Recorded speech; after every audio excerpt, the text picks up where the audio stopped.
मम्मा ये वो किसने कहते थे खुल जाए सिमसिम।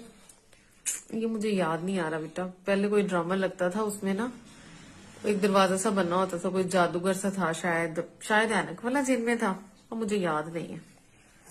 नहीं मैं आपको बताता हूँ, वो ऐनक वाले जिन में नहीं था, वो स्कूटर जिन में नहीं था, वो था नीली आंखों वाली गुड़िया में। अच्छा।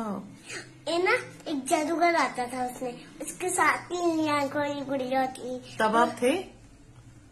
हाँ जी, मुझे वहाँ ऊपर आसमान में आवाज आ रही थी। आप वहाँ कहाँ थे? मैं आसमान में था ना, आप ही थपकी पैदा हुई थी, तो ना मुझे ऊपर आसमान में भी आवाज आ रही थी। ऊपर आसमान में आपको ड्रामे की आवाज आ रही थी? हाँ जी। ड्रामे में वो क्या कह रहा था? ये ना और वो नीला कोई गुड़िया भी जादूगर के साथ होती है, और दोनों कहते खुल जा सिम सिम, तो दरवाजा खुल जाता है। तो जो